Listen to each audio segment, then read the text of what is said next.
If you are experiencing foundation issues, get a free estimate from Ox Foundations.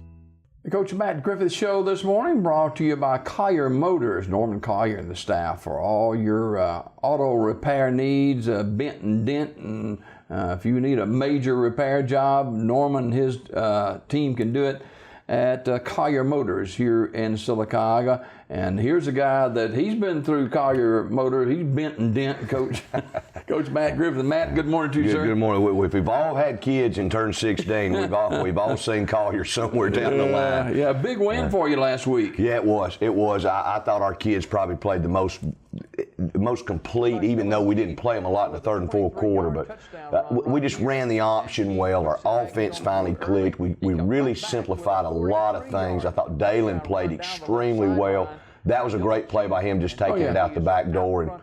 And you know, we probably didn't run five plays under center and 4 plays in the shotgun. And big interception by DeMarco right there, and a smart play by going ahead and taking a knee. But now what this doesn't show is, you know, you guys, it was an 80-yard drive off of that play right there. We have not done that all year. We've not been able to sustain those drives. And so we were very pleased across the board in most phases of our game. Now, here's a big punt return here. Yeah, ninth grader. You know, Malik Pope. It was a tremendous cut right here coming all the way across the field. All the way across the field. Watch him get the ball in that left hand because he's running. I know left. you like that. Yeah, so, yeah, he's going to be a great player. Malik's a great kid, too. Now, 44. You know, you went back, it seemed like you went back to your bread and butter. Yeah, this is what we're going to do. Yeah, we did. And even on the first drive, and Coach Collier and I, Matt, we both made a huge strive, we thought, over the last 3 to 4 years of throwing the football. And we're just not very, we can throw the football, but we can't throw it as much as we want to this year. It's just not one of Dalen's strengths, but other things are. And we just kind of, after that first drive, I could hear Coach Collier on the headset say, just keep doing that. That's Aggie football. That's Aggie football. Let him do what he can do well. And we just kind of went back to that, to what we've always believed in the last 14 years of just options, counters, and powers with some boot passes and some quick game. And it seemed to help. It seemed to settle everything down, and our kids executed well. And second week in a row, you took the opening drive and went right down the field. Right. You know, the biggest thing is that it's the second drive that kills us. It's either the second or the third drive, and then we'll mess up, and then we'll get back on track right here. So, but I thought we got some things fixed last week, and we made a lot of personnel changes up front. We stayed with those changes this week. I think we've had a good week up front of practice, and I mean, we're doing some things that I hadn't done in a long time, though. I mean, yesterday we went ones-on-ones for 8 plays versus our starting defense, and I told the team the reason why is this: if you can block that front 4 on our defense, you can block center point, you can block Clay, you can block who's left on our schedule, because we've got 2 of the best defensive tackles we've had in a while. We've got 2 to 3 very good defensive ends.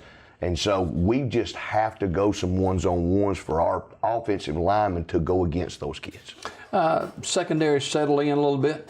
Having DeMarco back was big, just because of his older presence. He knows what's going on. It makes our 9th grade strong safety. It's a comfort zone. That's a lot of pressure on a freshman now. It is, but I tell you what, though, he is a senior in a freshman body. I mean, he's an old man in a young body. As his knowledge of football and his instincts are very, very good. You know, he dropped a punt, and the reason why he dropped it, he came over, and I said, what were you doing? And he goes, Coach, I already saw the hole. He had already seen where he was going to run and took his eyes off the ball. But to have that vision already of where he was going to take it, you don't see that much. And that's a good thing about Keith. He's got good vision on the field. He does, and Dalen's a very quiet leader. He doesn't get too up. He doesn't get too down. He's very even keel. And so he does a great job of running what we ask him to run. Well, the rubber is about to meet the road in the next few weeks, beginning with Center Point tomorrow night. We'll talk with Coach Griff about that huge region encounter on the road right after this. Hot under the collar because your basement is full of water? Call a local company you can trust. Ox Foundation Solutions. We use the most advanced water management system to stop water from invading your basement for good. Things feeling a little uneven at home? Ox Foundation Solutions will fix your uneven concrete sidewalk, driveway, or basement in no time. Ox Foundation Solutions has the best plan to keep your home safe. If you are experiencing any issues with your sidewalks, basement, crawl space, or foundation, get a free estimate from Ox Foundations. We believe everybody should have a great night's sleep. That's why you have to check out our Scott Living mattress collection today. Quality, comfort, and a lot of Z's. Dream big.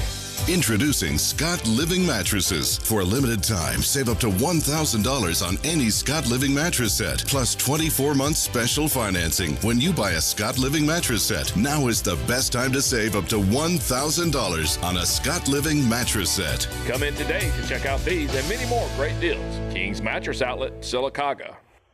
Coach Matt Griffith Show brought to you by Collier Motors. Center Point tomorrow night. And, Coach, it is a pivotal point in the season for this Aggie football team, Yeah, too. I mean, me and you were just talking about it. We talked about it as a staff.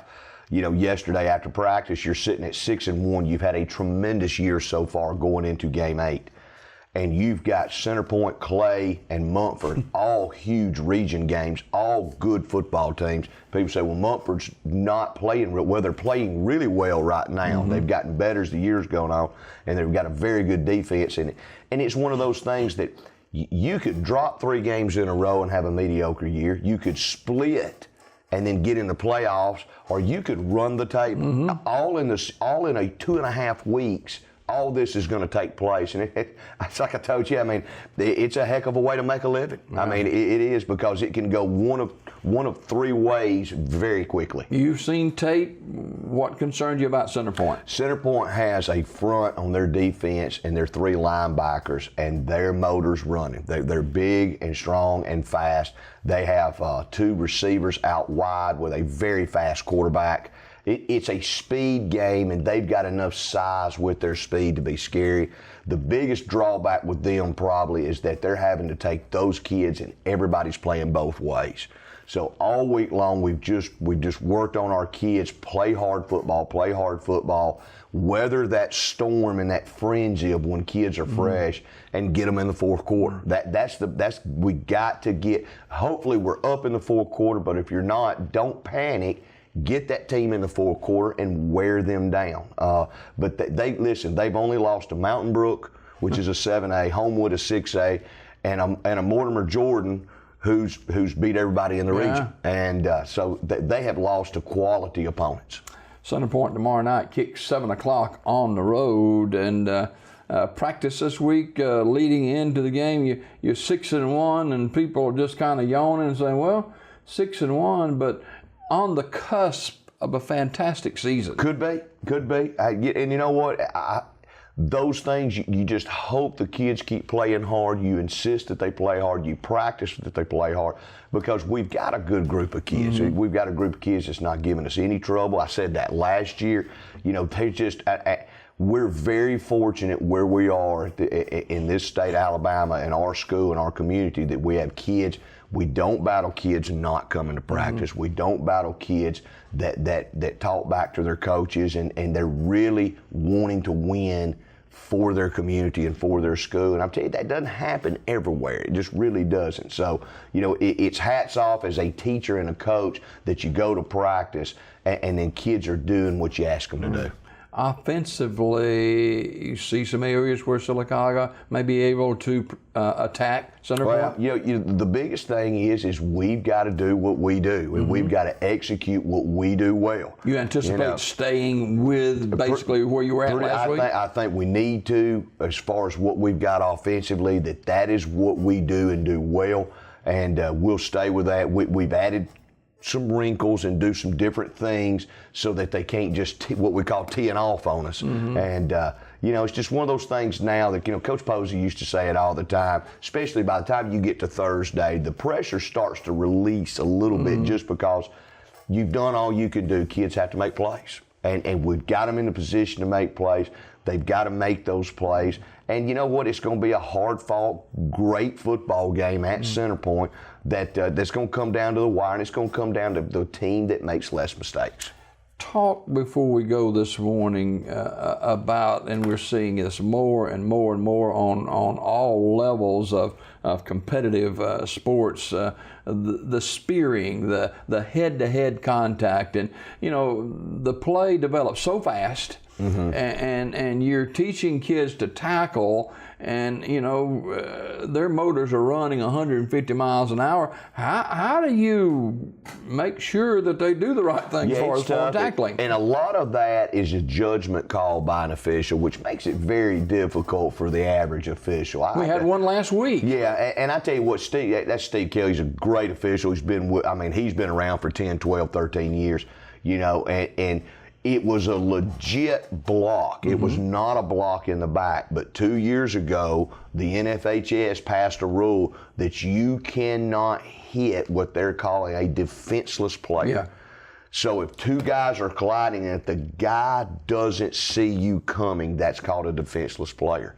And that would have been a great block 5 years ago. That's a tremendous block. And that's what he called. He called it a blindside block. It's hitting a defenseless player. And it's all about trying to protect kids. And, the headgear thing is this. We changed the way you tackle. You put your face mask on a ball. You don't put your face mask in the numbers. You don't put a headgear in the numbers. How hard is that to adjust after all this time? Well, the biggest thing is what you're trying to do is this. You're tackling more with shoulders and hips.